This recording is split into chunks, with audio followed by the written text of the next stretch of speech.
Hello, Stick and Puck owners and fans. We're back with you for another weekly recap. We had to suspend Connor for his lackluster performance last week, so I'm filling in this week. So let's take a look at what happened last week. If you can remember, if not, I'm going to try to remind you what happened in our league in week number 4. Week 4 results. Not sure what this humble beginnings means, but we'll continue on. So the first matchup we're going to look at is Egg United versus Lenny's Legends. As you can see, Egg received a poor performance from both Draisaitl and Stützle. They played just 2 games each. Apparently this was expected. Also, free agent pickup William Karlsson was the top performer for Egg United on the week, 10.8 fantasy points. But as you can see, that was nowhere near enough. 134 to 72.5. You cannot even see Egg United's total score or their end score on this graph. It's covered up. It's so low. It's not even up to here. It's all the way down here somewhere. We don't know exactly where, but Lenny's Legends is all the way up here, 134. It was close the first day and not too bad the next couple of days, but then things really took off for Lenny's Legends. Egg United could not keep up, and a lot of those points were from the goaltenders. 28% from the goaltenders. The MVP of the matchup was Thatcher Demko with 25.8 fantasy points.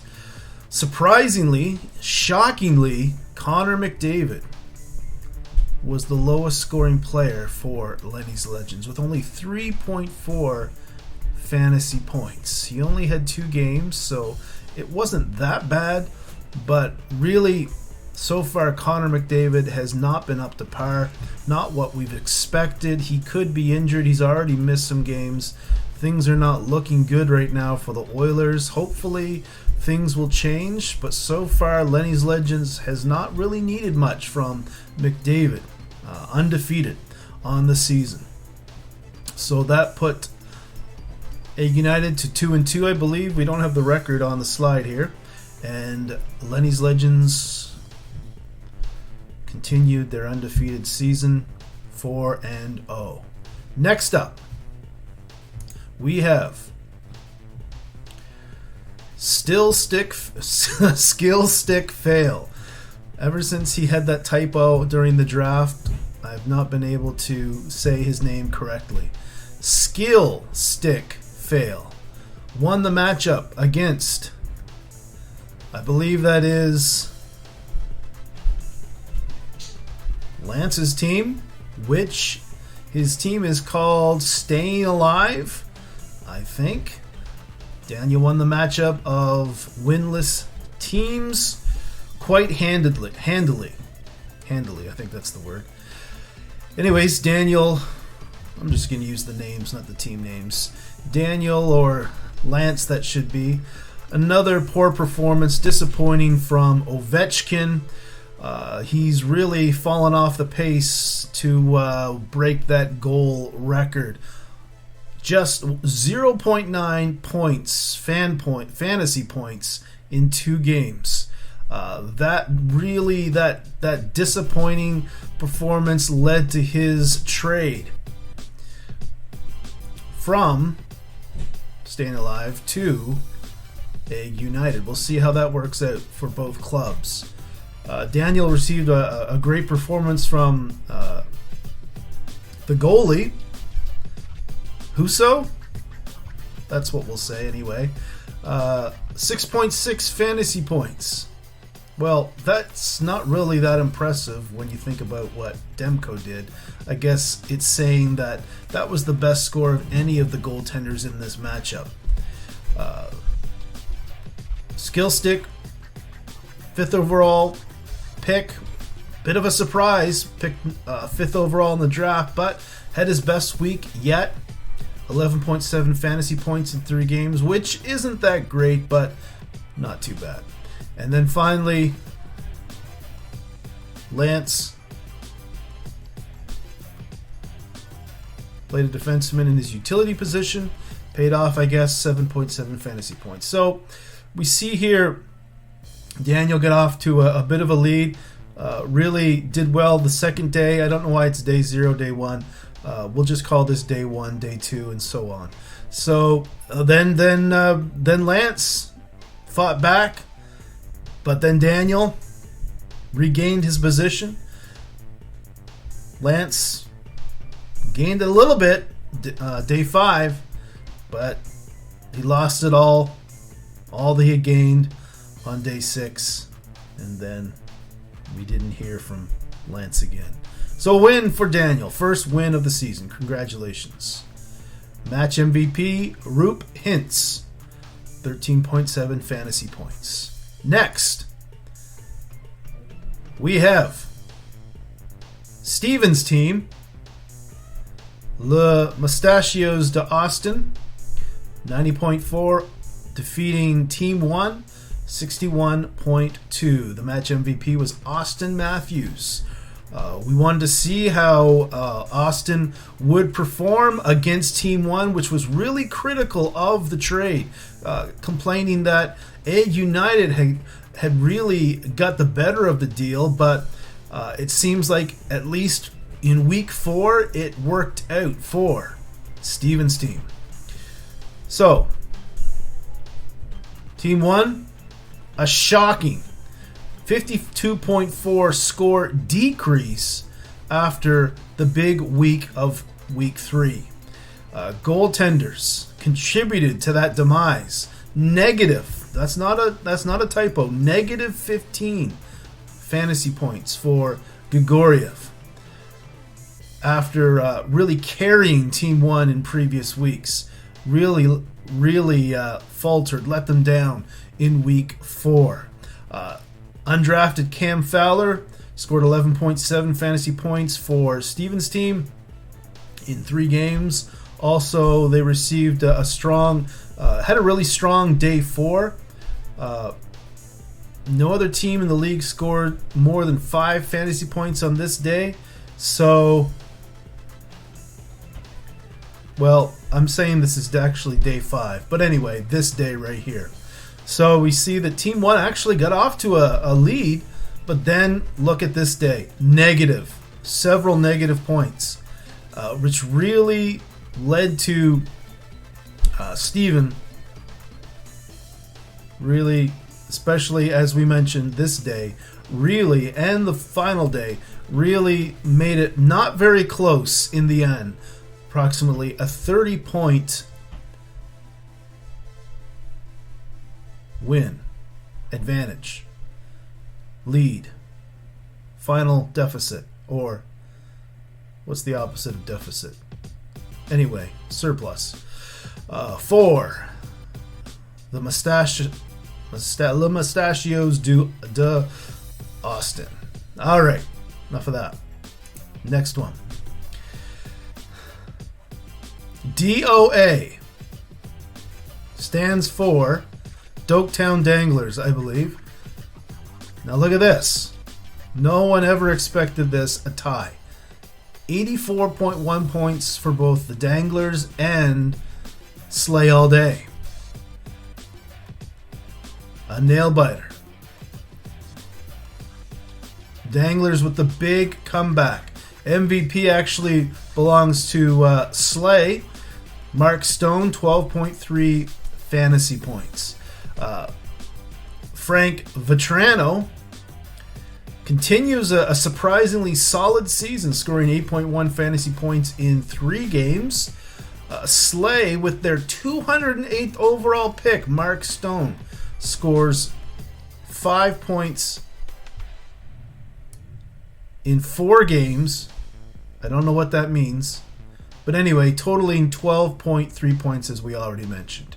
And then also backup goalie Casey DeSmith, Thatcher Demko, my MVP, backup. He gets 0 starts, but I guess 0 points is better than negative points, as we saw from Grigoriev just a moment ago.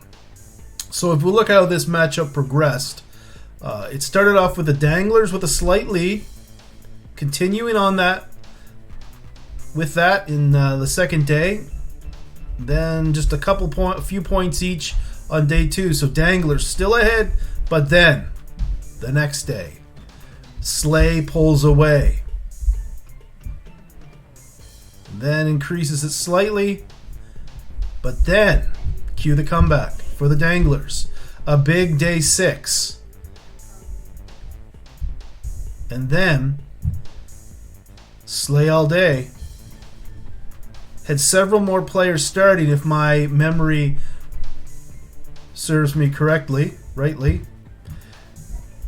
But not quite enough to prevent the tie. So we have a tie. A very rare thing in fantasy sports. And then look at the interesting graph. It all kind of looks like Loch Ness Monster. Maybe? Yeah. The Loch Ness Monster. The graph that everyone is talking about. Still. And then, do we have another matchup? We do. Leet at Goof. And Leet. I won't even attempt to say the name. Latenderini or something like that versus Going Up in Flames. You look at the match MVP, Cam Talbot, 24.4 fantasy points. Another surprising performance. A lot of this rises and falls on the goalies.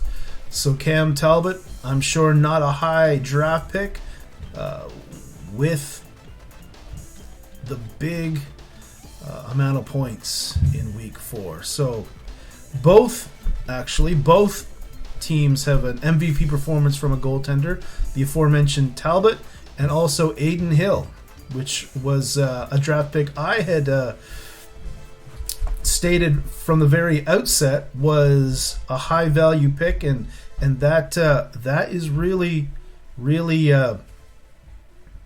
coming true. Unfortunately, Aiden Hill was on the bench for at least a couple of weeks, but Going Up in Flames came to their senses and started Hill this week, week 4, and got them a lot of points, but unfortunately not quite enough. What is that? About a 7-point difference between the two teams. Pedersen, Pietrangelo, Popov, scoring 13 fantasy points each. For Leet, they also had an extraordinary number of block shots, 26 altogether points from just blocked shots. So Goof, Going Up in Flames, with another tough loss. They really are the bad luck team so far in the league. They've had more points scored against them than any other club. So putting up a very respectable 117.8 points, but still not enough to get the victory. If we see how this matchup progressed, it was actually Going Up in Flames with the big lead, doubled up on Leet on day 1, but then Leet comes right back, but then Going Up in Flames with the counterpunch, but then a back and forth affair. Leet gets the better of Going Up in Flames on day 4.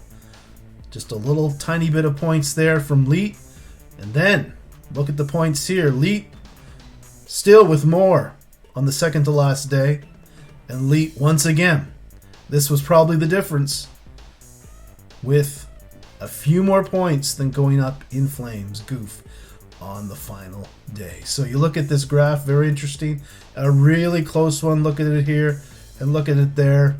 And in the end, Elite with the 6.3, I think, 6.3 point advantage. So a real close one. Heartbreaking matchup result for Goof. All right, do we have another slide? Wrap up. Who's on first? In first? On first? All right, the trophy. Connor's made up trophy. President's Trophy. All right, we see in last. That would be Staying Alive,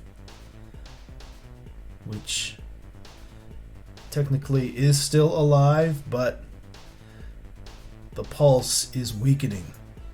Next, we have Skill Stick Fail, who increased his points, but still second to last.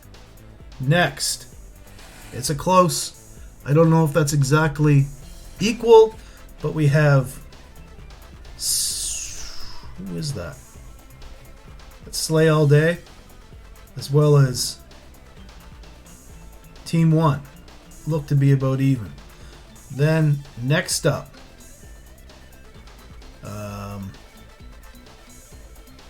that would be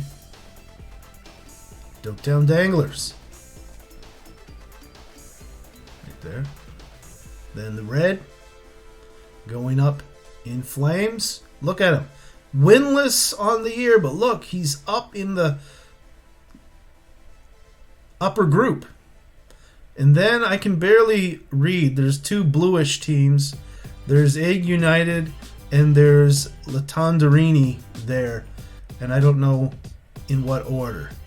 Then, second place is the Mustachios. And then on the top, Lenny's Legends.